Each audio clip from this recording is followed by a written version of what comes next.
recording, and worst case, Dr. Dudley can watch our intros later. So I think I know everybody but Jody. Jody, I'm Jennifer Chenoweth, and I am the project manager for this grant project. I work at the Oakwood Chapel. The staff members here all work for the Parks and Recreation Department. So with that, Caitlen, you want to go? Sure. I am Caitlen Hill. I work with cemetery operations. So I work with more than just Oakwood, but I spend a lot of my time working with Jennifer and her staff at the chapel.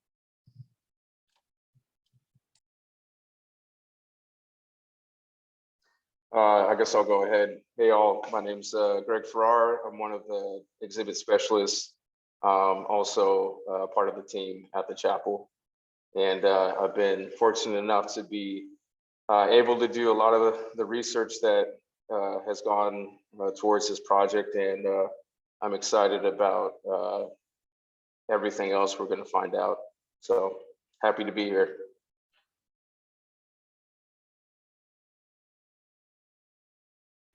I guess I'll go. Maria Franklin. I'm a professor of anthropology here at the University of Texas, and I am an archaeologist.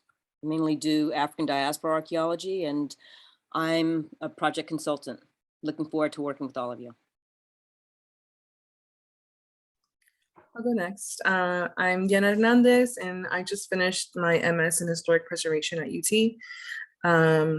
And that's me.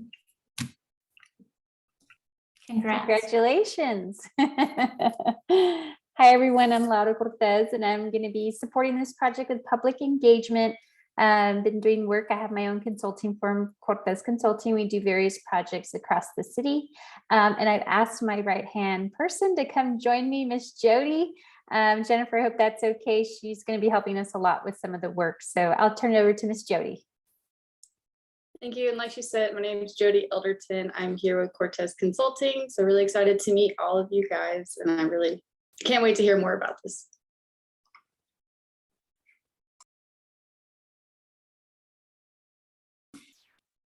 I love scheduling meetings when I think none of my family is going to be home, and then there's people. So apologies. I keep trying to mute myself to keep it quiet. I'm going to put the agenda in the chat. And I updated it in the Teams invite right before the meeting because there were a couple of small bits of business I wanted to cover, and I rearranged the order of it, if that's all right. So the first up is for you contractors. Whew, sorry, but oh my gosh, they got Laura's contract done 20 minutes ago. And I even lost my pen celebrating. So like, holy cow, I think my didn't work. I did not have a mean fit, but I had a like pleading, begging, please, please, can you just please get this done? So I'm very happy you're here and getting paid. It's just great. I'm really tired of asking fabulous people to volunteer. So it is a really big honor for you all to be here and to get paid for your valuable work. Researching these people whose lives founded Austin and were disregarded then, and I don't want them disregarded anymore. And it has been an utter honor to work with Greg on this project and to even dream of getting to work with you all on this. So I am just beyond thrilled that we're here and grateful to have your help. And this is just, to me, the tip of the iceberg of what we will be doing on this project, and have lots of ideas for future grants we want to work on toward this. But this one, it gets to be like, because it's a digital humanities advancement grant, which means it's supposed to be a technology experiment that advances the humanities field. And it gets to be kind of a seed project for testing our work and seeing how we do this for other people. So we're going to make everything as transparent as possible, including recording all our meetings, so that we stand as a future record for how we have done this, including our failures and things we had to try again and things we didn't know when we got started that we learned along the way. It's very important. Trying this at all means we aren't failing. It's like a real pleasure. So I have done a lot of trying and falling and getting back up again. And I just feel like all of that was practice for this kind of project and hopefully impact on the world. So with my like little cozy, thrilled, emphatic introduction, thanks for your patience and getting here in the process of the paperwork. So scope of work in your contracts. Does that all make sense for you contractors? Any questions you need to review about that? I know that Dr. Franklin and Dr. Dudley and Dr. Cortez have all not their first rodeo, but it is the city of Austin and it has its own hiccups. And I know that Ms. Hernandez is gonna be getting caught up real quick on this level of expertise and learning things about NEICS codes and things. But if you have any questions about the scope of work and what's required of you, please do not hesitate to ask, okay? We spent a lot of hours hashing those out on our end of things, making sure what we were expecting and providing were clear. So I think the doodle poll went pretty well for being efficient about getting responses about when we could meet and overlap. I am also available some nights and weekends if needed, because I know you people have very busy commitment schedules, especially those of you that teach. We are going hopefully get a lot covered this meeting, but if we don't, we can only be on Zoom so long before our minds fade. Can I send out some other doodle polls for our team meetings so that we can finish any business? Is that working? Okay, I will do that right after we hang up. And then we need to plan dates for our 5 community meetings. And since we're a little behind schedule getting started, we did send out the press release yesterday. Yay. And I already got a couple of responses, which was great.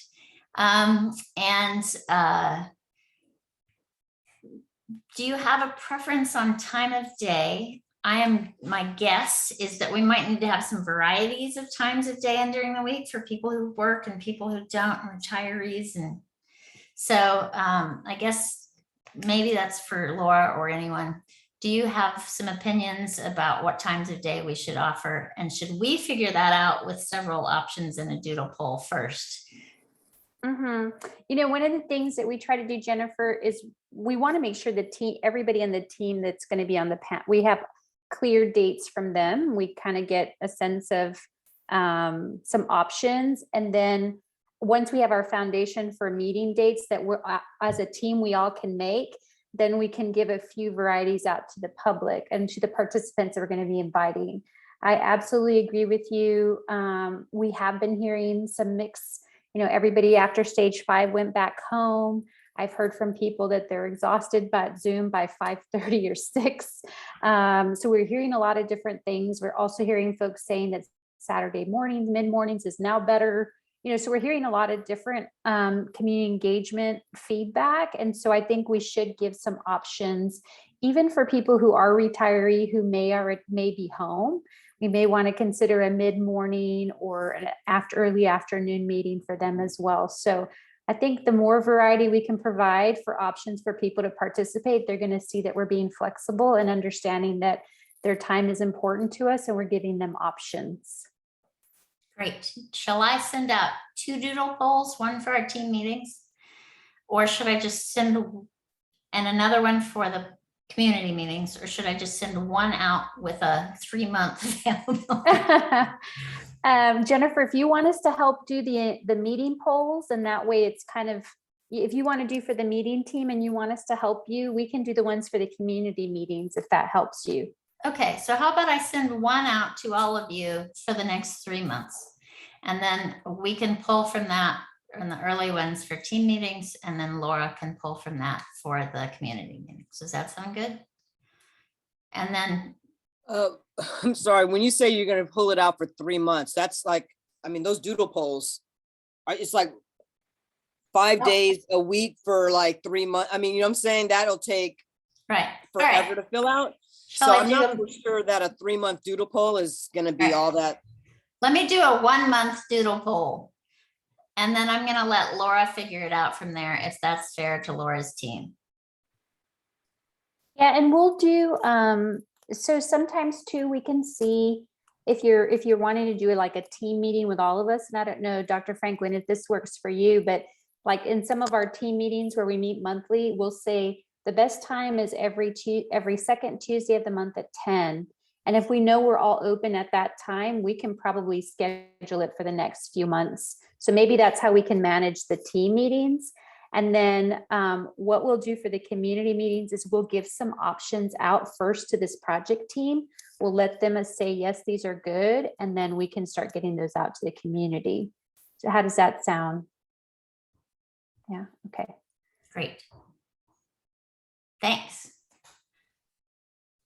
You're welcome, Jennifer. I know it's a lot when you're trying to get everybody's meeting schedule coordinated. It's just complicated and we're starting late, and I want your time, and we're paying you for your time, and I also want to be respectful of your other obligations. So, all right.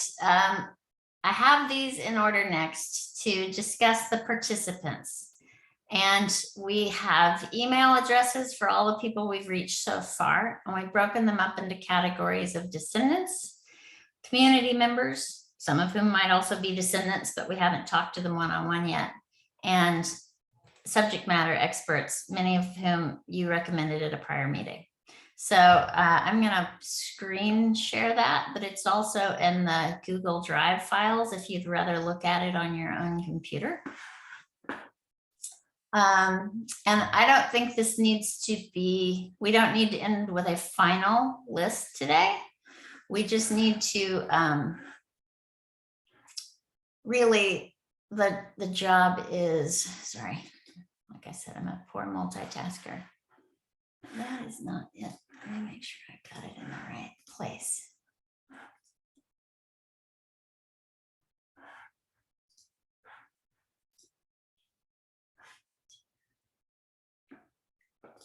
Right, I am now moving it into the proper place. It's a Google Sheet. It's not the Excel format, but I took it from your Excel format. Laura, and it's got 3 tabs at the bottom. One is descendants, one is community members, and one is specialists. And I'll go ahead and screen share it here. Let me get it to be bigger so that you can see it here. So I don't have addresses and phone numbers for everybody yet. We thought we were doing pretty good to get emails. When our press release went out yesterday, Arlene Youngblood is on the mailing list, and she, because she's been watching our work for a few years now, forwarded it out to her whole East Austin communities of faith and community members list, which felt great to me, and emailed me back to say that her grandmother, Vanette Russell Gallimore, is buried at Oakwood, which is really cool. Because she is really embedded in the community, and earning her trust is a big deal. I am hiring Larry Williams. Laura, you know him. I don't know how many, Greg knows him.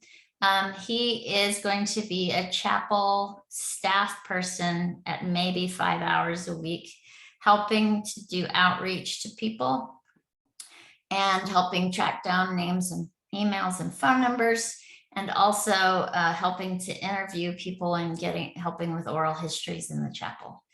So we have a plan to do that. And so if you see the name Larry on here, I've got to put him on the trail to find a few of these people. The ones with yeses here, we've already talked to, and they're interested and confirmed. And there's a few others here that we've tracked down their contact information, but we haven't done outreach yet.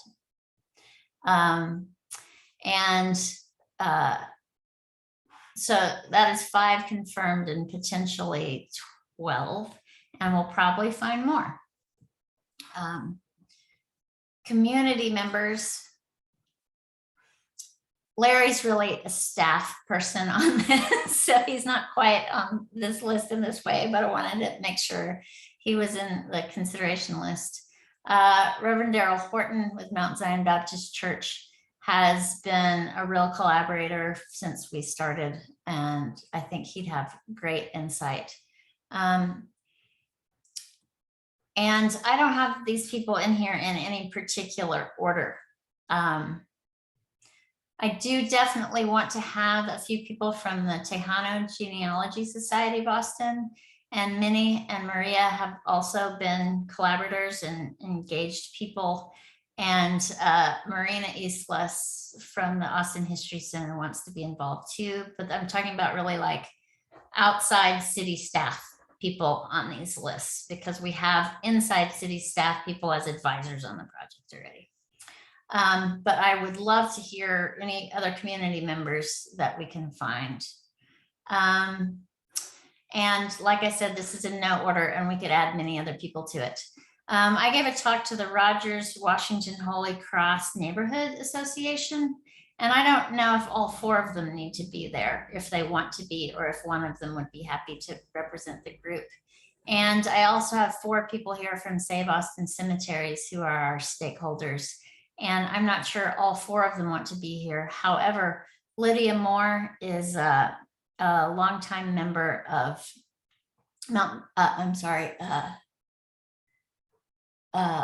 the Baptist Church that is off 11th. Oh, how embarrassing. I can't remember the name of the church. But she's a longtime community member, and Eleanor Thompson is a longtime community member. And they're new board members to Save Austin Cemeteries who wildly needs to diversify their board. So I definitely want to include these women because they help really will help do outreach to the community and help gain more trust for more searching through archives and digitizing church records and things like that.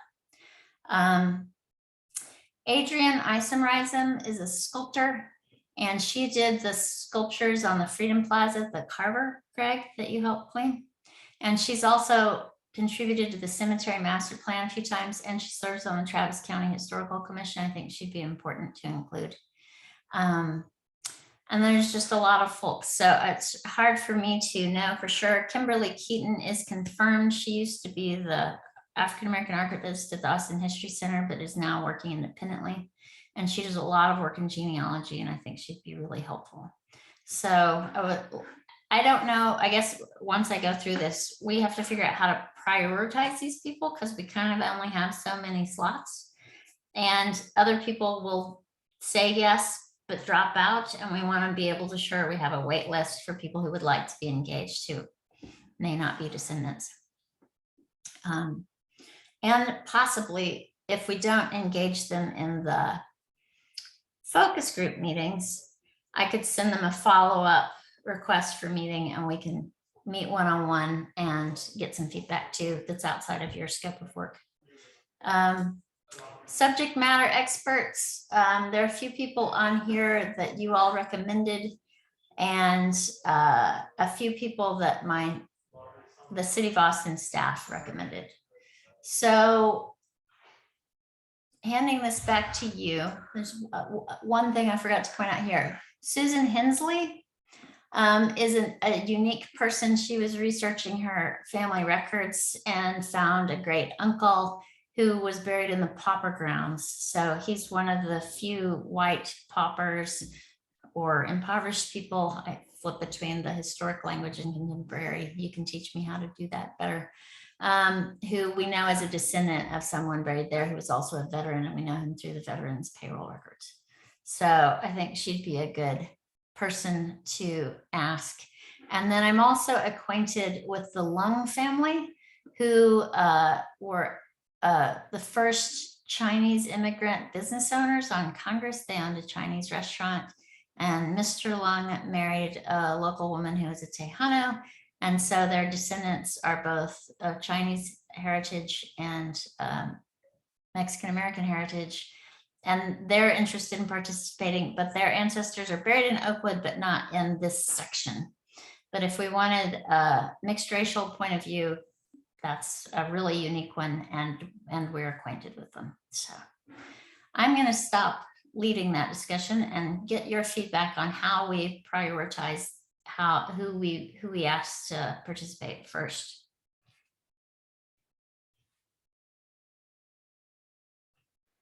Jennifer, how many people are you thinking would be a manageable number? We for- are talking about 7 invitational people to each meeting and 5 meetings. So 35 people with a wait list. Oh, wait, but the 7 people invited would be the same 7 people for each meeting? Nope. Oh, they'd be different. Oh, okay. So in looking at the list, I'm sorry, I can't access it, but you've got community members, subject matter experts. I mean, how many people do you have all together on this? Well, some of them aren't confirmed. They're just speculative. So I have, minus these first 2 lines here, I have 12 here. 5 of which are confirmed. Community members, there are 22, only 1 of which I have talked to lately. I have definitely talked to a lot of these people about the project. There are probably 4 or 5 who haven't heard from me about this particular project. But I haven't been asking for, we will be inviting you to this thing.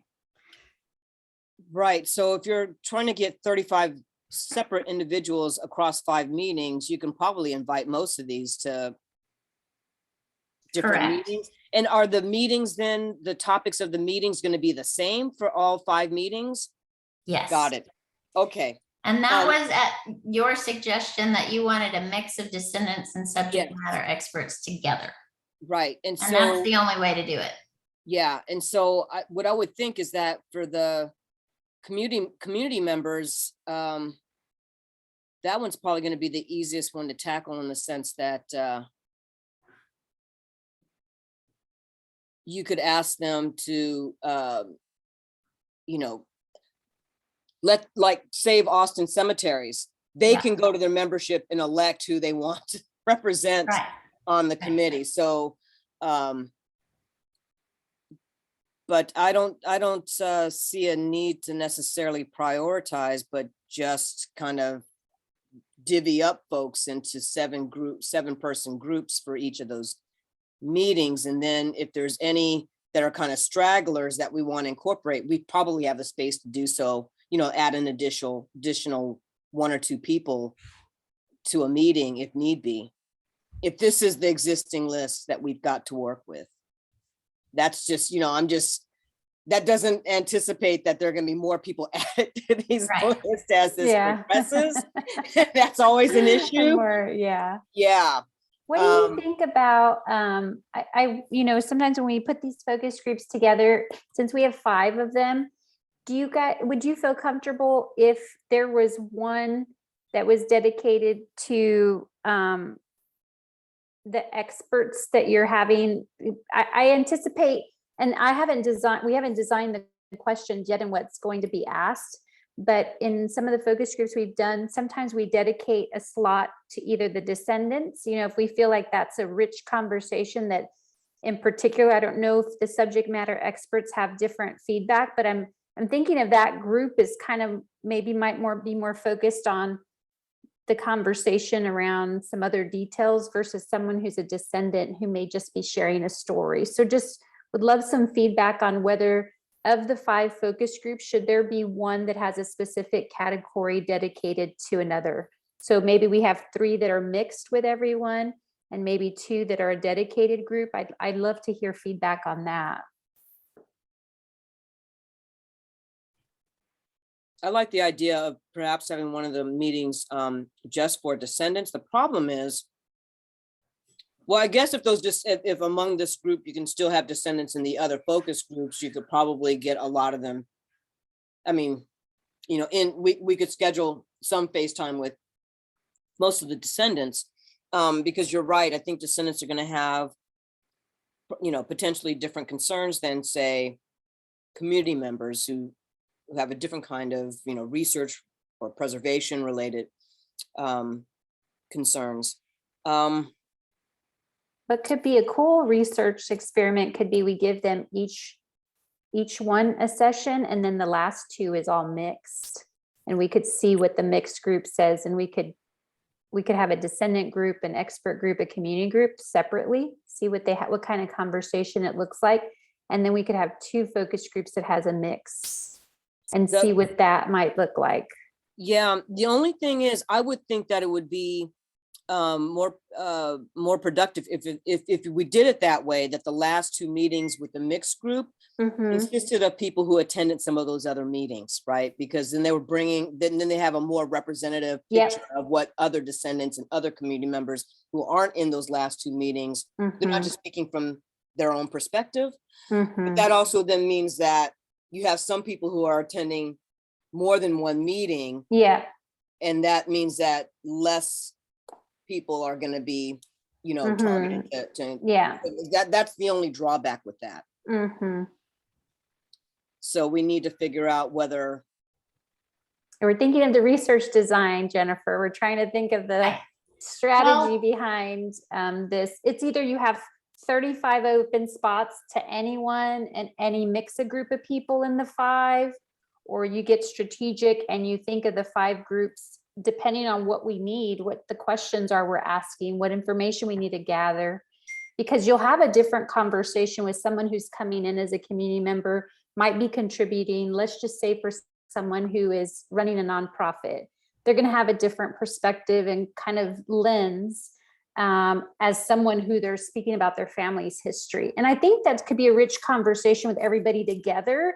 But maybe in the onset, we need to figure out what are our research questions? What do we need to get to, the questions we need to get to figure out, do we want 35 separate equal spots, or do we want to have this kind of conversation that's more focused? It's really up to you on how you want to do that. I think that from the little interaction I've had with the descendants we're talking about, some of them are senior citizens and have a lot of fantastic information, but they are baffled and sometimes annoyed that this is a digital project, right? Because they see that as very inaccessible. And so I think we're going to have to address that in our presentation for all the groups, but that we might want to have one group that's the subject matter experts early on so that we can answer some of the questions really efficiently with their time. Not saying descendants aren't allowed in that meeting, but that we're not spending a lot of time in one of those meetings creating the space necessary to hear and address the concerns of the descendants. I was going to say, for the descendants, do you want them to come into these meetings being prepared to tell stories, or do you want them there to be present to, like you said, kind of voice their questions and kind of concerns of it? Correct. Great question, Greg. So that's why we're offering to do oral histories in the chapel and or phone interviews with people that we identify as descendants in advance, is so that they've had time to share that information, both that will go into the project, as well as so that they really feel heard and we learn about them ahead of time.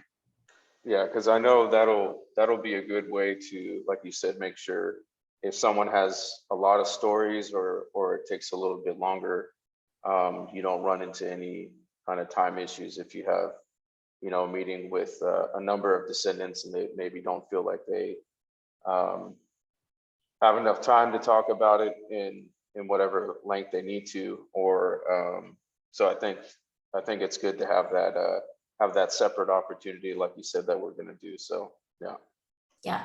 And I want to make sure all of our descendants and community members understand that we will have a ready place to ask and receive those stories outside of the scope of these focus groups, like that is ready to go. Jennifer, can I get some clarification? When are you planning on doing oral history interviews? We're starting to schedule those now, and that's on our agenda to talk about. Okay, and so the focus group meetings then shouldn't be the space really to for people to be sharing family biographies. Yes, and that's why we want to make sure we are getting your input on what some of those oral histories might contain. I know you've done oral histories. I know Dr. Dudley has done oral histories, and we also got a draft of what the Historic Preservation Department is using for oral histories. So I'll cover that a little bit more shortly. But you were not doing those. We want to have your advice on how to do those and be ready to do them pretty quickly. Got it.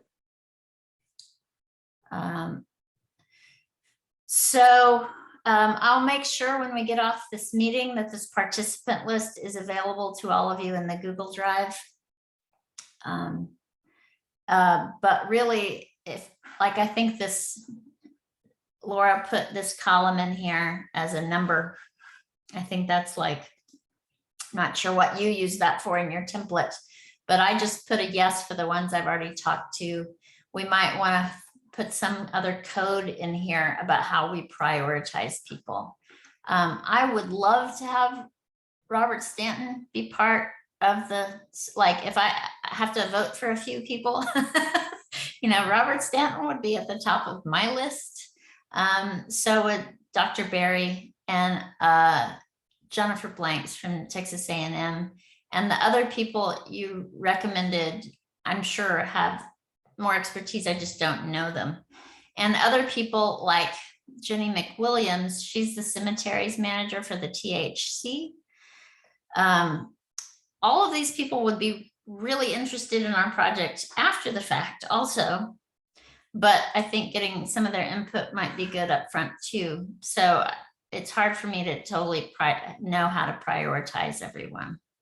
Does that make sense? So I really need a little feedback from you all on if there's anyone important you see here is missing, and then how we do start sending out prioritized invitations. I don't know yet. So I will rely on your expertise. First, looking at the list and staring at it a bit, and then we might have to revisit that before we're ready to send out invitations.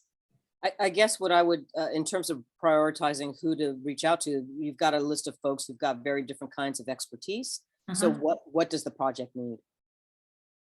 That's, I'm saying, what does the project most need? And that's where I would be like, okay, this person's brilliant, but doesn't really do that. Yeah. Yeah. Okay. Anything else we should discuss here on this topic?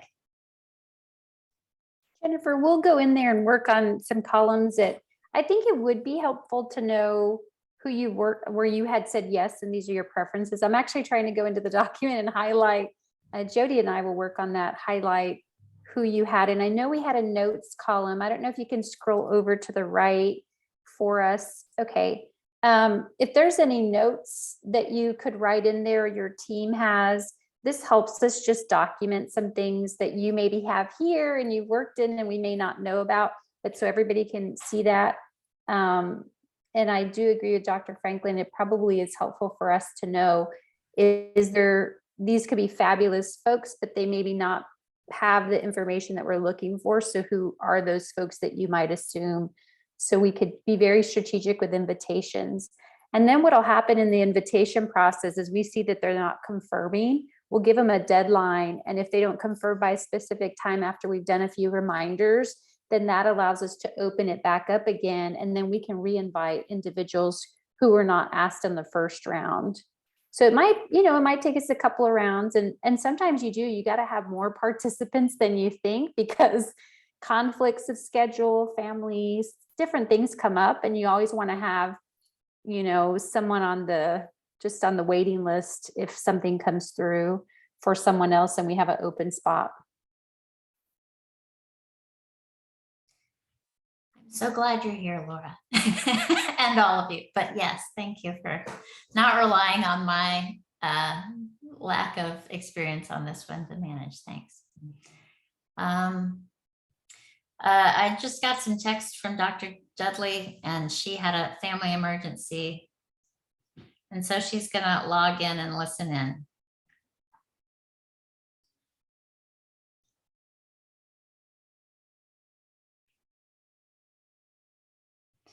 All right, next up on our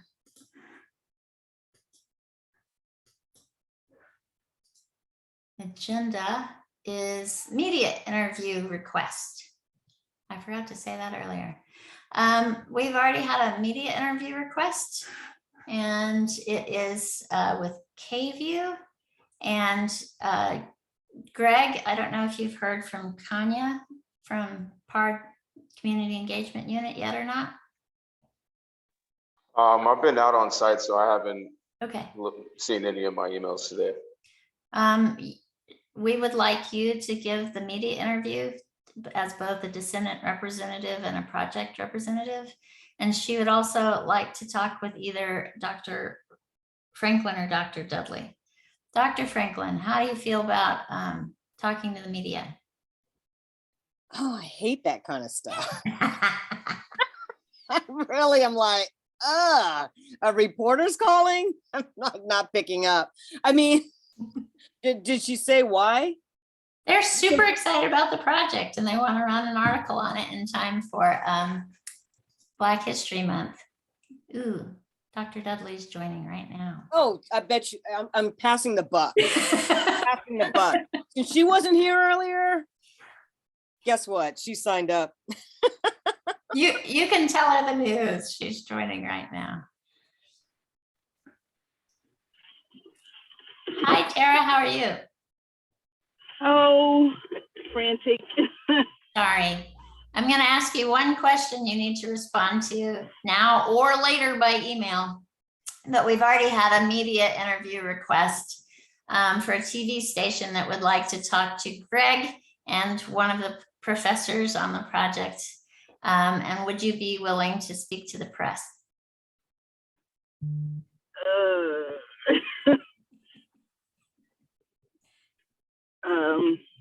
Is there a date for this? Is there a what? A date? Week of the 11th, I think she said. Of February 11th? Yeah, it's probably in 10 days or so. Can we You can follow get up back on to that? Yeah. All right, I will forward this to the team and we'll figure out who's going to handle it, if that's all right. I've already had a phone call with her and she and I both agreed that we don't need more white people talking about other people's histories in a very friendly way. So, okay, you can go back on mute if you'd like, and we'll keep going on our agenda and pop in if you are able. Sounds good. All right. There are questions that we're going to have to ask in this meeting. And we're going to ask the same questions each time. And the PAR Community Engagement Unit is very frustrated with me continuing to use the word focus group, because that sounds like something that would need to go through research analysis in an IRB. And I'm trying to reassure him that we are working with competent researchers who understand the process. So in all our descriptions of the project, we're just calling these small community meetings or small meetings, not focus groups. But for all of you who have a working knowledge of what a focus group is, these are structured in the same way, with a standard presentation and a standard list of questions that Dr. Laura Cortez will facilitate to make sure everyone's able to answer and has been heard. Do I have that understanding correct? Yes, and we also do a little consent form so that we are saying that we are using this towards the project and that we're getting their consent ahead of time. So that will be sent over to them. So it's a little bit different than what they usually call their focus groups, because they probably, and they're invited guests. So yeah, we'll make sure there's a consent form stating that we're using this information for the research and the betterment of this project. So yes. Great.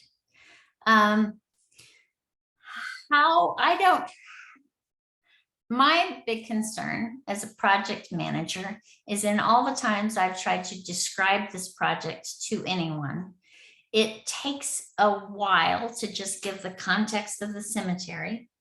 And then it takes a little bit more explanation to describe the different formats a digital project could be, and that the purpose of these meetings is to get people to consider how to make a digital project accessible to the most people and what examples there are out there. The Texas Freedom Colony map is a great example of one, but it's also a little more flat and on a computer screen. And similar to the Heart Island project that Deanna shared with me, thank you. It is also flat and on a computer screen. And when we're talking in GIS terms, those are Esri digital platform software that's like 5-year-old looking technology, and stuff changes really fast. And we want whatever we create to be extensible across multiple platforms. And that in itself is super hard to explain, especially to an elderly person. So my concern is how to make the presentation be concise and efficient so that whatever questions we follow up with roll out from a very solid presentation. Suggestions here from me. I don't think you need to spend a lot of time, especially given the descendants and community members, who will be in these meetings. They already know about the cemetery. I mean, you don't need to spend a whole lot of time providing historical context, I don't think. So that's one. You could trim down vastly there. That could be just a few minutes. And you could also just put together a short handout, like 1 page, that you can distribute and say, if you got some more specific questions about it, here's an overview of the cemetery's history or what have you. And there's actually, the city already has produced a number of these. Parks and Rec has for the Oakwood Cemetery. The second thing is, this is also, generally speaking, not the audience to kind of like have to go into the difference between 2D and 3D imaging and the efficacies of digital presentations and what digital humanities is. I wouldn't even go there. What you can do is just you've done some fantastic work already, Jennifer, creating these story maps.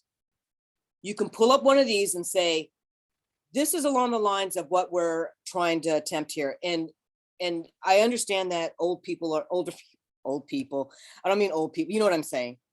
Senior citizens and so forth are not accustomed to, consuming their history in that format. But if you sell it as, look, this is what your grandkids are doing. This is how they're learning. This is this is, a draw for those younger generations who otherwise would not be getting these histories in their textbooks. We all know this, right? Or in other forms. And they really need to hear your stories and the stories of their ancestors. And this is one of the main ways these days in which that is happening. They understand that, right? They understand that new technologies is the way, digital formats is cell phones, mobile devices. And so you don't even have to say other than like 2 or 3 sentences about why this format. And then show them, share your screen and basically say, look, here are, a couple of different things, like spend 5 minutes maybe going through and using one of your existing story maps as a vehicle for demonstrating the potentials for storytelling through ArcGIS. Okay, so not using examples from the contemporary world. For example, one of the opening scenes in The Watchmen. Have you seen The Watchmen? Mhm. So they're in a future museum and they put in a thing and their ancestors pop up. Like, I thought that was incredibly moving, and I was like, I want to be that. Not today, but in the future, Right, but I think it's going to be better to show them what you can do today. Okay. So Yeah, we don't want to overpromise something, or their lived history with a cemetery may not be Yeah. what we, it may be something that brings in memories of some sort. And so we don't want to go on one side or the other, but rather just say, here's what we could possibly produce from this. correct. And what we want, the potential question shouldn't be what stories are going to be more, are going to have a better presence in a digital format. What we really want to ask them is like, what storyline should we be telling? What is going to be important to emphasize? And that's where they've got lots of expertise, right? They're going to have, from their own perspectives, and I'm sure we're going to find a lot of cross sections in that. Is it the story of Black achievement despite Jim Crow racism and, what happened after emancipation? Is it going to be family histories? That, those are the kinds of questions we need to ask that they can relate to and are better, and then there should always be space for, is there something we didn't already ask you that you think is important to share with us in terms of what we're trying to collectively do here? I was going to say, Hand up. oh, go ahead. Tara has her hand up.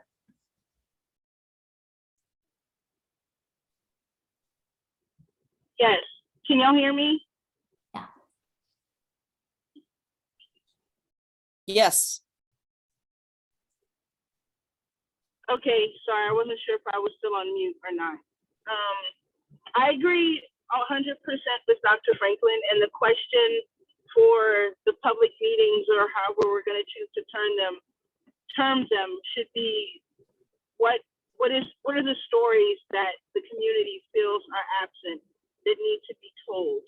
I do think, aside from the story maps, that there should be, but again, very minimal and showing specific examples. Here is how this institution or entity is doing digital storytelling, and have different formats, just a couple, not to bombard them, but to say, here are the possibilities. And based on these things, we're seeking to expand the stories of the colored grounds at Oakwood Cemetery. And so what are those stories? I do think that should be the emphasis.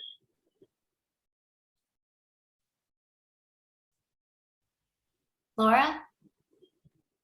And then I just wanted to add to that, we have an hour and a half with 5 to 7 folks. And so one of the things that we want to keep in mind is we don't want to inundate them with too many questions, because we're going to get the rich history and their story. We just need to have maybe 4 to 5 questions that guides it, but you'll be surprised when you ask the right questions and lead them to tell us, they're going to take up and fill up the space. So I love already what was already proposed. What storyline should we be telling? What are the stories that are absent? I mean, those are 2 or 3 stories that by the time you get through that number of people, that hour and a half goes by very quickly. So I think we have a good start for some of them. So I don't want you, Jennifer, to worry too much that we need that many questions for the focus groups. Great. And I am so grateful to finally be having this conversation instead of just having it in my own head by myself, what the overthinking too hard. Deanna, do you have some thoughts about that too? I agree with what's been said. And I think that we don't need that many questions, because the ones that have come up already, I think will, like Laura was saying, will lead to rich discussion. So I don't really have anything different to say or to add. Great. Can I start a Google Doc for questions and let you all author them and work on them together in the Google Doc? Great, because I'm clearly not the right person to draft those. Thank you. Let's see. I will work on a draft of the presentation from the feedback you just gave me and try and keep it short and sweet, and then send that to you for review. Do you think a PowerPoint is appropriate? like a few slides? Okay. And Jennifer, if you'd like us to work on that, I know that's under our scope. We can get some graphics going and then we can share with you, I mean, with the team, and we can see what we have or what we don't. I don't want you to feel too overwhelmed. We're happy to take on the parts that you'd like us to. We've done presentations in all different formats. So if we need something interactive, or we just need it to keep people's attention. So it's not, you know, and I know we may need to follow a structure, and you tell me if the title page needs to have the PARD logo or what does it need to have. If you want to give me the boundaries of what needs to be in there based on what PARD says, your team, then we can try to do some of the more creative. And if anyone wants to put on the Google Doc something that we should have in there, a certain website or a certain, you know, story link that you guys are already doing, and we can get that moving for you. And that'll be something that Jody, who's here, she's wonderful and excellent at incorporating videos. She can run the presentation while we're in the focus groups, while we're all focused on, you know, working with the public who's there. So we can get that going for you if you'd like us to, but it's your call. That would be great. And I will keep, instead of emailing you things over and over again, I will put things in the Google Drive and send you out a notice in email that there's new stuff in the Google Drive, instead of expecting you to read my mind and know that it's in there. But I'm really eager to get going, so it won't take me too long to get those drafts in there.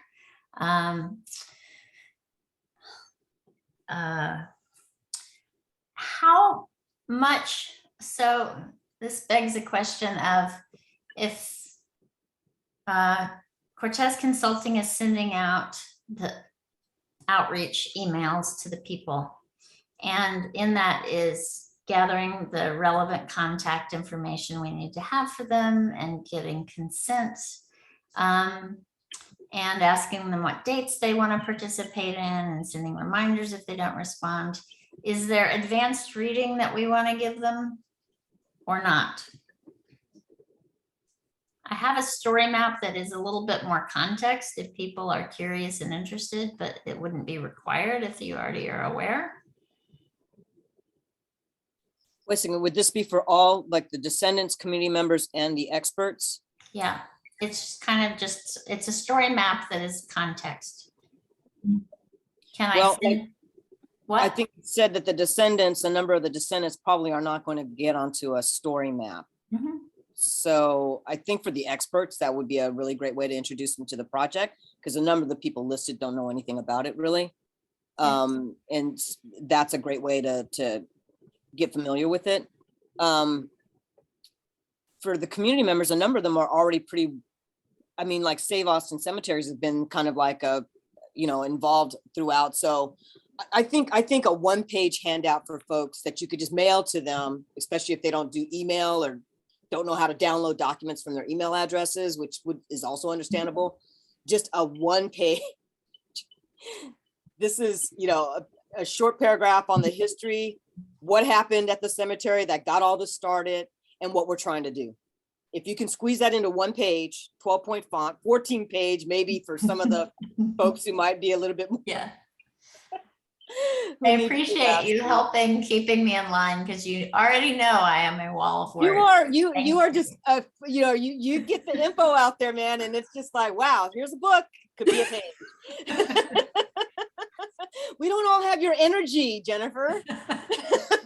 or time to spare, apparently. You don't have time to spare either. I don't know how you fit it all in. But I would really keep it abbreviated, especially for, you know, folks who aren't like used to reading a book a week.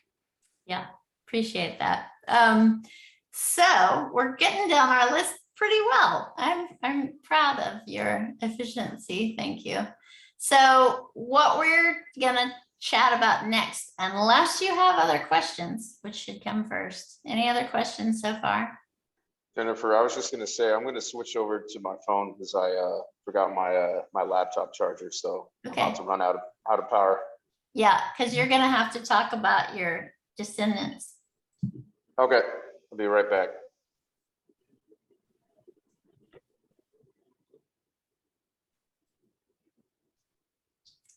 So we've been working hard doing research, and I'm going to let Greg summarize his part of that because he's spent a lot of hours on this.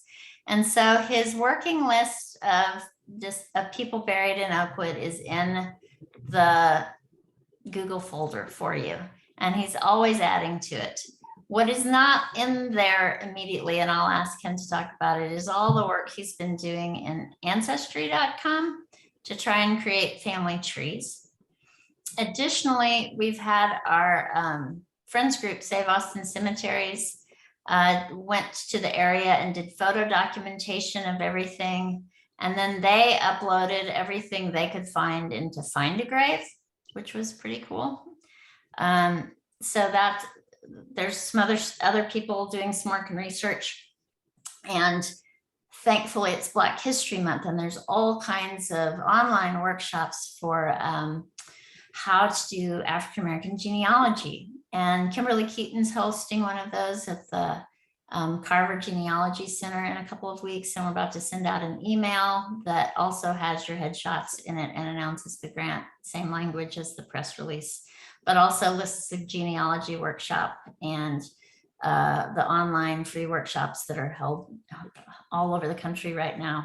And so we're also doing a call for volunteers to help do the research. I'm even presenting to a racial equity women's church group on Friday, and the topic is what you can do to help. And we'll also be sharing all of those resources for if they want to help us do research on the families buried there.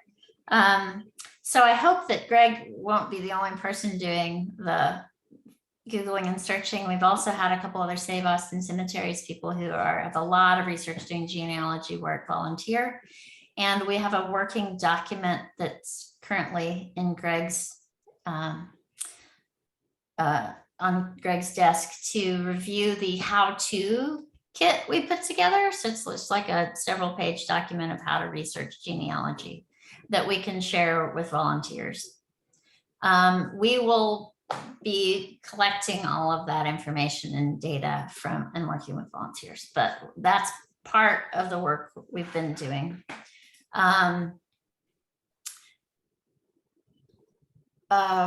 Like I said, Lydia, who is in the community members list, Lydia Moore, I remembered what church she's at, Ebenezer Baptist Church, and she says we have tons of records.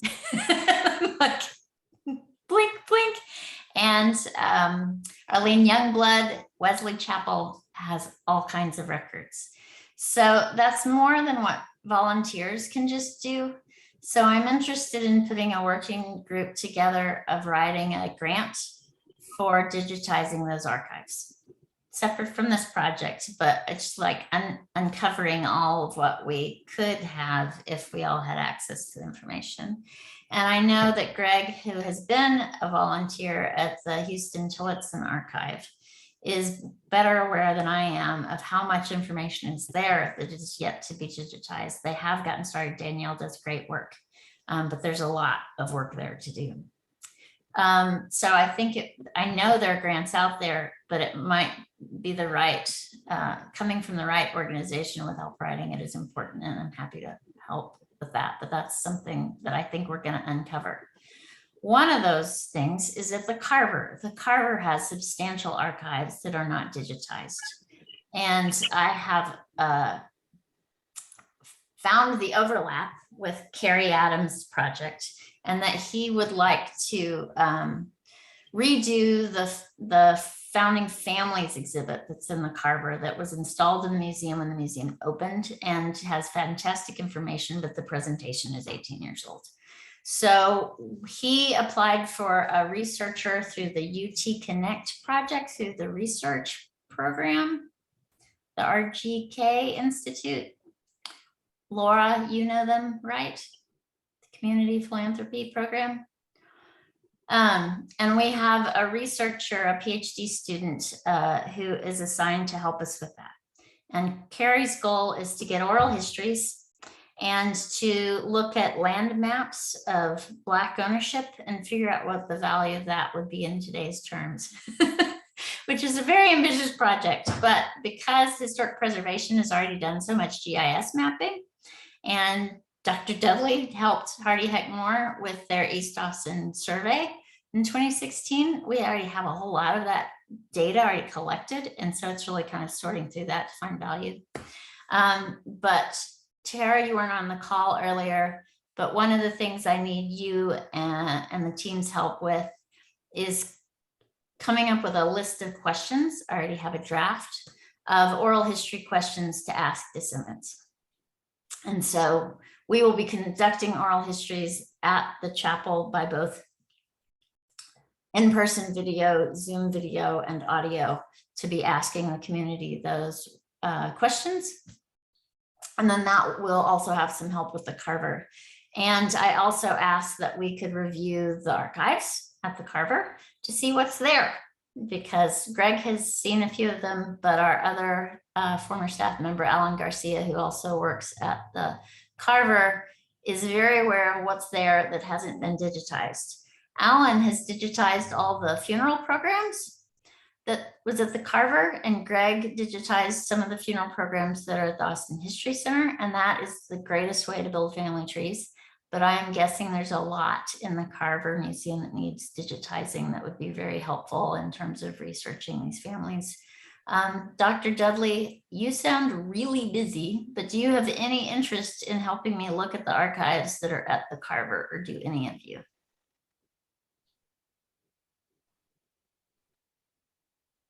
Yes, I can do that. Great. I will follow up with you about that later. And it doesn't have to be immediately. It's also going to be this semester-long project. And I will find a way to get staff members to do all the scanning and filing of the documents. It's really just to like have you there to be a witness would be very helpful to understanding and Sure. prioritizing this work. Okay. Thank you. I will put the oral history questions in the Google Doc, and perhaps you all can edit and look at them. It won't take super long. I don't think that's a very complicated task. Can I ask Jennifer, how many minutes are the interviews meant to be, so that we know, like, to be sure that we don't have like 15 questions on there? I don't care. Well, I'll sit all day with people. No, I know, but some people, don't have the capacity to sit there for an hour. So, I mean, it's actually a good idea to go in there. I mean, sure, if they start taking the oral history down different, Yeah. if they're willing to sit there and talk your ear off, that's one thing. But I mean, they're going to be people who are, you should give them an idea of how much of their time it's going to take. Okay.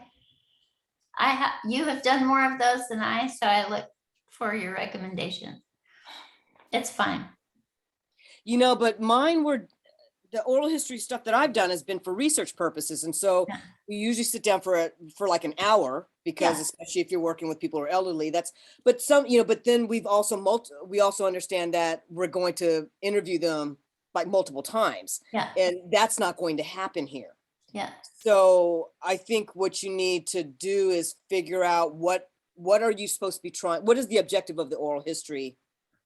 Yeah, and we can also create a StoryCorps collection and ask family members to do it with each other as a way of crowdsourcing it a little bit too, and then formalize it with our. Right, but the StoryCorps have a maximum number of minutes. I think that it might. I'll check that out. Yeah. So you might just want to use that if that's what it, just to make sure that you could actually migrate these over into StoryCorps if there is a time limit. Yeah. Greg, are you able to present about your research? Yeah, sure. I can talk about it. So I actually started working on this project basically when COVID lockdown started. So March 2020. I think like a lot of you had a lot of time remote. And so essentially what I started doing was I followed behind one of our other staff member who had been doing a lot of database work. And I was pretty curious, just learning things about my own family. And I knew that kind of the area where they're also buried, there's a lot more to it. And so I was just kind of naturally curious about the reality of the number of burials in this space. And so what I basically did was I ended up going through our database records, which is about, I think it's about 25,150, and there's reportedly about 23,000 plus people buried at Oakwood. And so what I did was I went through each of the records, which are basically on the spreadsheet, and pulled everyone off who was listed as being buried in section 4 and essentially put them on a list. And so as I went through the database, I also started pulling people not just in section 4, but also anybody who had any kind of unique section identifier. So that also included some of the people listed as being buried in like the strangers grounds, or anyone who had been listed as buried in the paupers grounds. And a lot of those also included sections like section 2 and 3. And so anybody who had any kind of unique section identifier connected to their burial record, I pulled them off and put them basically on a list.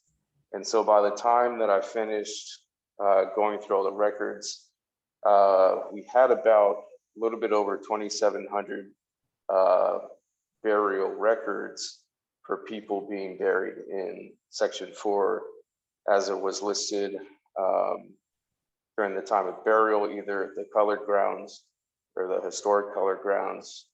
And that was section 4 CG, either side A or B. And then from there, I ended up combining that with a marker survey that 2 of our other staff members had done during the summer of 2019. And that looked at all the remaining markers for section 4. And when they were finished with that, it turned out to be a little bit over 300 surviving markers. And so suddenly the picture is starting to take shape where you have maybe up to or over 2,700 records for people and a little bit over 300 remaining markers. And then suddenly, the vast difference of those 2 numbers, you understand that there's a lot bigger story here than I think a lot of people realized. And so since then, what I've been doing is going back to the list that I have. I've been plugging those people into Ancestry and just going down the list, and anybody, anything that I can find essentially right now. If I'm lucky, I'll find usually either federal census data, or if I'm extremely lucky, I'll find death certificates. Sometimes you type in someone's name and you get, maybe up to 10 hits, maybe it's 4 or 5 hits. Sometimes it's nothing. Of course, we talk about the bulk, a huge chunk. Actually, I think it was either, I forget the number, but I think about 1,900 of those, or maybe even either 1,900 or 2,000 of those 2,700 records predate 1900. So the bulk of the records are before 1900. And so it can be extremely tough trying to find anybody, prior to the 1880 federal census. And so that's essentially what I've been doing at this point in time, just trying to find any kind of records through Ancestry with each of those people that are on our list. Are you building any family tree records to find descendants with that? That's a potential that, if we have, I think the biggest thing is the amount of time, you know, just trying to verify if this is potentially that person that we have a record for. And I think the biggest thing is whether or not we have the staff to do that, and who kind of have that time to potentially start trying to piece people together. Sometimes you get lucky because you clearly have someone who's done an ancestry family tree already and they pop up. But I'd say, you know, it's probably a little bit more of a smaller number of those records. Every now and then you do get a linked family tree, which is a big help because, you know, that means that there's descendants who have put them on an ancestry family tree.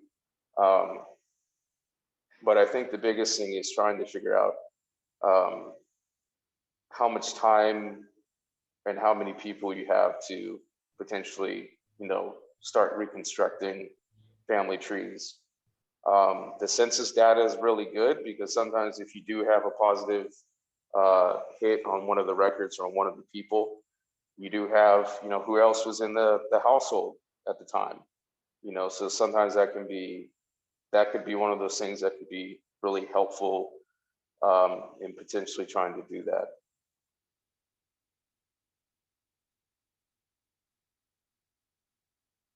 Thanks, Greg. I know you've spent so many hours and it's been so amazing to watch what you found.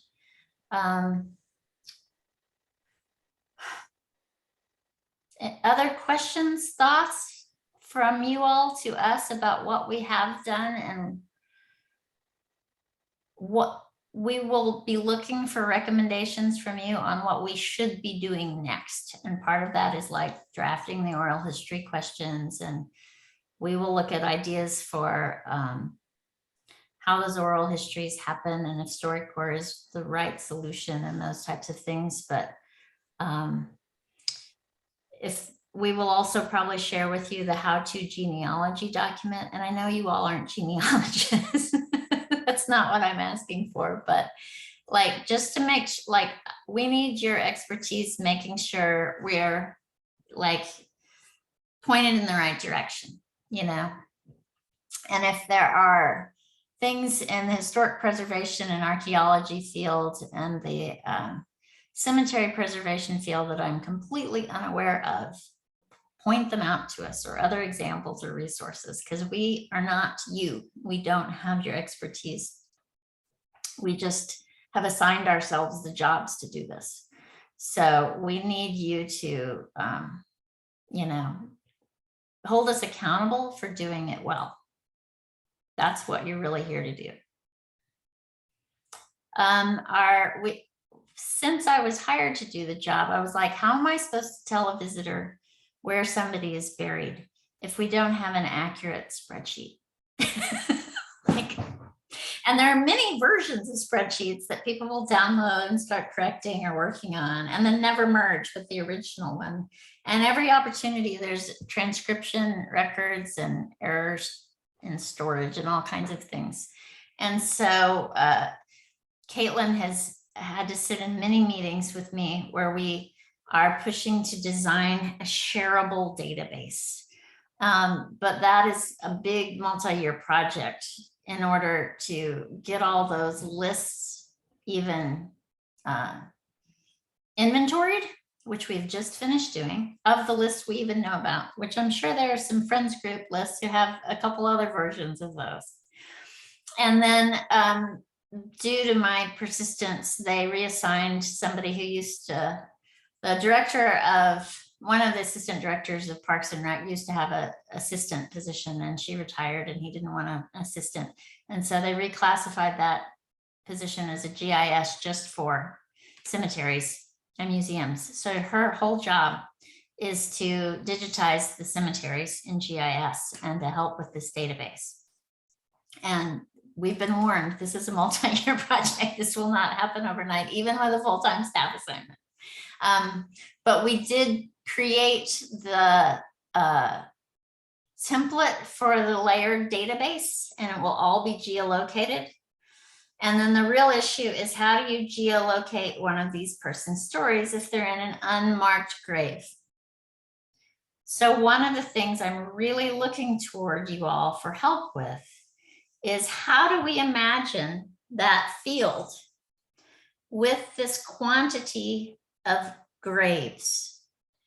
And we will help do the GIS work, but we can't go put a headstone in an anonymous spot. But we could do that digitally and imagine that a couple different ways with, you know, a casket size shape, you know, layered on the ground so that you can visualize these 2,700 graves in this place. For only 10% have monuments. We could also put wooden crosses, or try and imagine what ways they were remembered when they were buried, if those markers didn't hold up to time, or if they couldn't afford to have a marker, but would have placed flowers there or some other thing.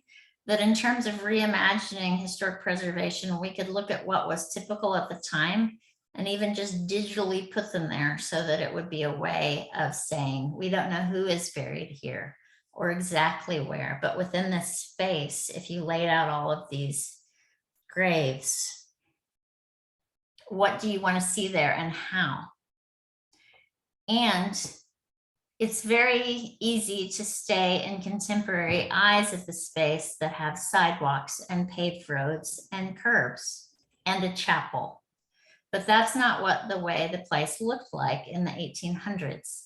And so we want to configure how it looked like in the 1800s digitally as a model. And we may be asking our focus group participants about that, but that's really something we're trying to ask you to help us do the work on in GIS and 3D modeling. And then another really important part of this is taking historic Austin and the little cemetery on the hill and making a model that grows at the same rate as the cemetery grows. And I have a story map where we've kind of put this out in foundational terms. If you don't mind, I'll screen share and show that with you quickly, and then send you the link so you can read it when you have more attention span.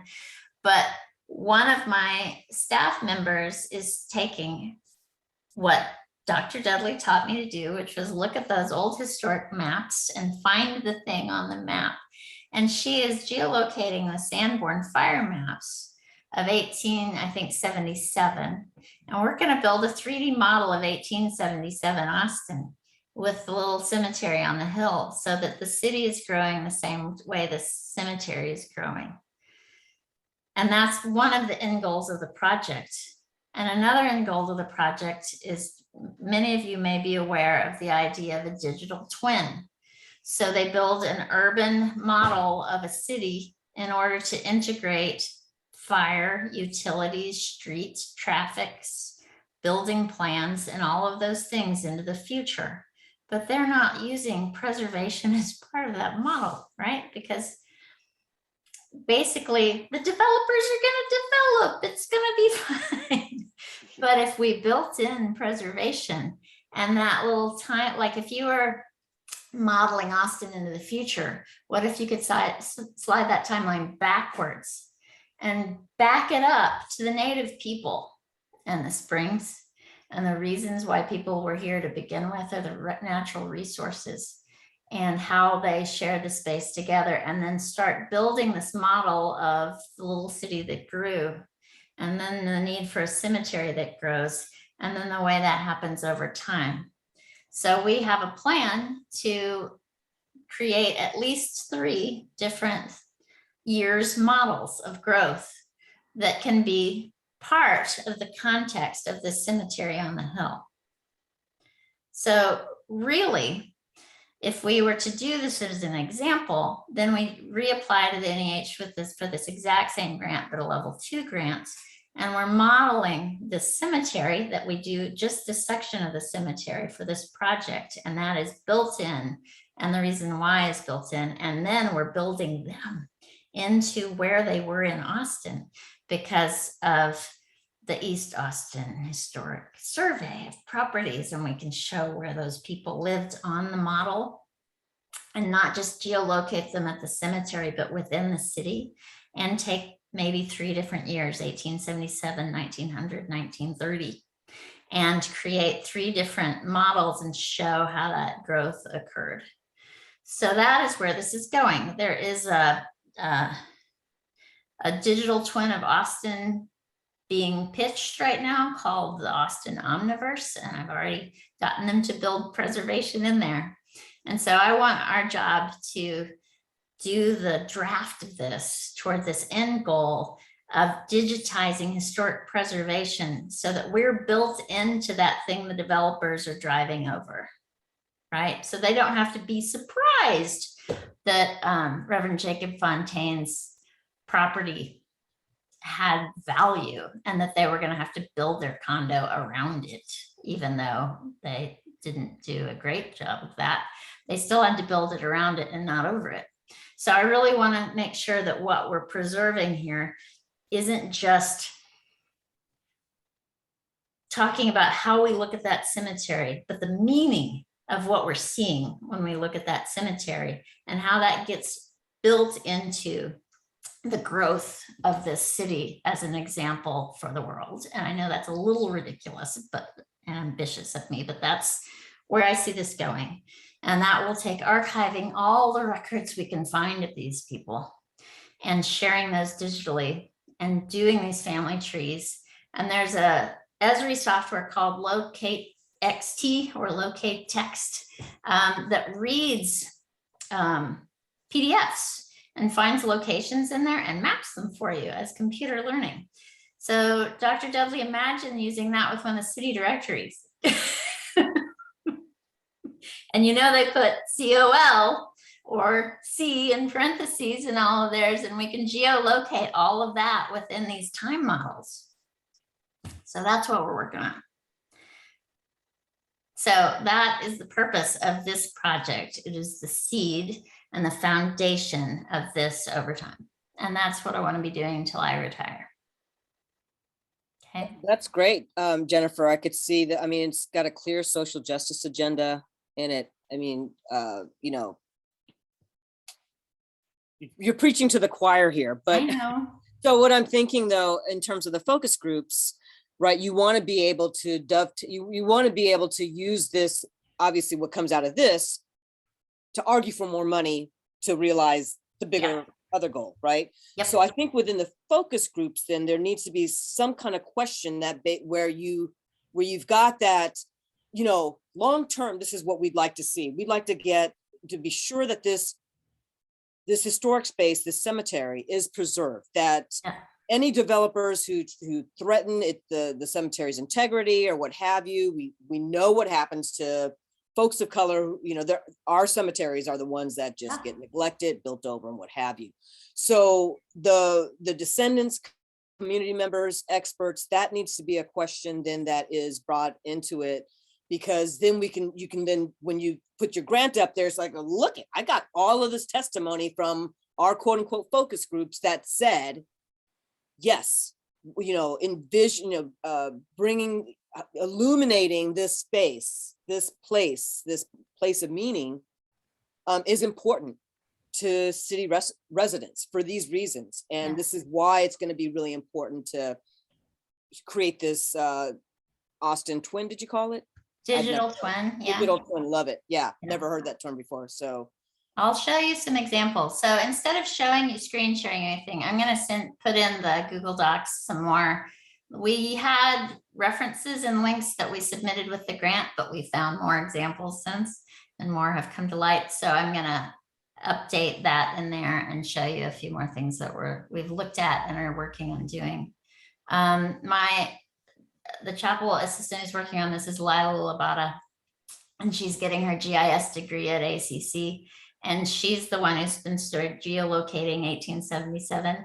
And then she found a University of Utah project where they have done this and then released it as public data and then allowed anyone to model off of the Sanborn maps. And it's just like, it's incredible. So we now have like a model to follow.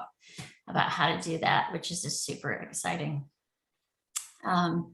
But I'll share with you some of those links and let you digest this, but that's the purpose of this. But you know, the I-35 expansion is already coming and the Denny's will be off the map, you know, that's next door to us. So, And not only that, but that history of I-35 is being, right, the Austin master planning in the 20s. yeah. It's like, do we want to repeat that history? You know, we want Yeah. to repeat that history. I mean, that's why Samuel Houston College had to merge with Tillotson, is because they annexed the land that they used for their graduation on the median of East Side Avenue. So, It's interesting because I know early on they had thought that they were going to have basically a West Campus. And I don't necessarily know, I wonder if there's any records at HTU that talks about that decision making, because initially they were going to have the buildings of Samuel Houston College as kind of a West Campus. And there was issues with like buses running on schedule and stuff. And so students couldn't even get over there. And so I would be super curious if maybe I can see if Danielle has any knowledge of it, if there's anything left over about that kind of decision making sure. at that time. Yeah. I don't think I'm preaching to the choir, Maria. I think I just have some company. Thanks for being company. I'm really looking forward to this. Anybody else have questions or thoughts? I'm very intrigued by the mapping and the twin city. And somehow, I mean, because I know it's important and the focus of the project is to repopulate the colored grounds of the cemetery. But with this twin mapping, is there a way to not even necessarily have some kind of recreation of what the cemetery might have looked like, identify this would have been a more populated space, because that is important, but to somehow then tie the fact that this individual is buried here, but since we have this twin city, and this is where they lived when they lived in Austin. So you have, the city of the dead, but the city of the living. And in that way, I think it's important to make those connections. These are just, people who are no longer here, but people who were important and continue to be important to the life of African-American history and those stories in Austin. And basically, because their stories have not been preserved, this is what we have in the city, this is what we have in the cemetery, and to serve to kind of repopulate both of those spaces, I think would be really, really cool. If there's some way to somehow make those connections and repopulating as far as, because I know there'll be important individuals, but maybe we consider, blood families as groups to explore, but maybe families of vocations like builders, Yeah. for my intents and purposes, but merchants, preachers, similar to some of the constituents that you've identified in some of the story maps. And so you're not, like reinventing the wheel, but taking those stories and just expanding them in a more visual manner to, place them reinter them, if you will, in the cemetery. I think could be really cool. I can't wait to see examples of the GIS mapping. Like my mind is like, This is why you're here. because that's not my thing. Like I always think that these things could be cool. I don't know how to do that though. And so I'm really intrigued. Well, this is why I think my job is so cool, is because we actually can use this project to get the city of Austin to collaborate. So like we have a lot of resources and expertise, but we use this project to get them to care and oblige them to collaborate, because it's our jobs to be government that works for all, and really get some of these really amazing technology experts to lend us their brains. So, and we do think we can do this in-house with some help and coaching, which I think I will find more use in than subbing it out. Because I want to, like, we've already created the 3D model. So now we're learning how to, we're going to take high resolution photos of the headstones and patch them into the model, because we don't need high resolution grass. We need high resolution monuments, right? And then be able to have that be a functional model that you could feel like you were really walking around in. And then to have all the data geolocated to the areas and have different ways of envisioning and testing that out with you is just going to be really cool. So we need to learn how to do this so that Caitlen has the authority to do this for all of our cemeteries, including Plumbers and Evergreen, right? And then Deanna has the tools to do it for her cemetery she's working on, and you all have the tools for doing this at all the other places you do your work. So the idea is that this is just the reason why is because, like you were saying, Tara, that if we don't know that person's story and where they lived and worked and can like walk them around like a character in the game of their life in a place, you know, then they're just lost, you know. And so Greg's initial research builds into the community research and hopefully a way to fund archiving more documents, and then building these models where we show the legacies of these people. And then we show, you know, that burial record is the proof of their life. And we're building everything else off of that. So, Jennifer, I just wanted to add a comment. You had asked early on about what type of questions we were thinking about. And as you now kind of given us a full picture where you want to go, I'd even thought about, you know, we're talking about these lived humans, and they lived in Austin. They lived probably very close to the cemetery or somewhere there. And it'd be really awesome if, as we're thinking about our focus group questions, you know, what do you remember about your ancestors, especially those that we're going to be interviewing, the descendants, where they lived and what parts of town did they live in? Because if you're going to be creating this map of where they lived and how did they live and interact around the city, which we know probably where they're going to be, but just to have it recorded and starting it off that way, you'll capture a lot of good data for the next steps. yeah. I think we can also do that partly in the oral histories, but because we could, like, every time somebody visits the chapel, we're there for a long time. You know, where there's a lot of story to be told about lives and ancestors. So I want to make sure we allow for the space of that, and then also keep the focus groups a little more focused, you know. But that's what I think our job there is at the chapel, is to receive people and hear them and help collect their stories. And then Caitlen spends a lot of her time writing biographies of people and researching them. And so, like, that's just, then trying to summarize it is its own trick too. But the database development, I will say, is done. So we do know what details we're looking for, and we'll have a place to put those that will then be public facing within this project also, which has been a huge part of the back end work. So, all right, I know you all are tired. Any other big thoughts? I don't want to shut you down, but I don't want to exhaust you either. So just want to clarify, you're going to post a Google Doc for the focus group questions, and then another Google Doc for potential oral history questions. And I'm going to put one in there with a bunch of examples and resources for you to review when you have time. Right. And so with the oral history program, again, is this just sort of like, tell us what you want us to know, or is it, are you going to have, do you have a clear kind of objective of what the oral history interviews are intended to accomplish? We do want to know where they lived and if they are family-owned property, and if so, where. I mean, those are coming from Kerry Adams as questions he's specifically wanting to know.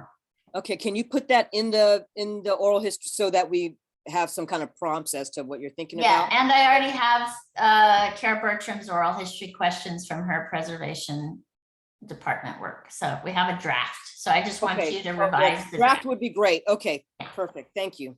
Yeah. Caitlin, any thoughts?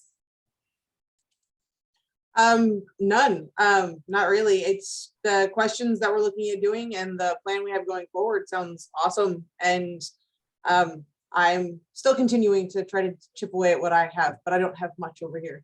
Okay. So I'm honestly as excited as you are to get more information and more stories to be able to share more of this history with everybody. Yeah. All right. Thank you, friends. We'll reconvene another moment. I'll also send you a doodle poll for our team meetings. Great meeting, right. everybody. Thank Thanks you. all. Thank you. Appreciate it. Thank you. Bye. Bye.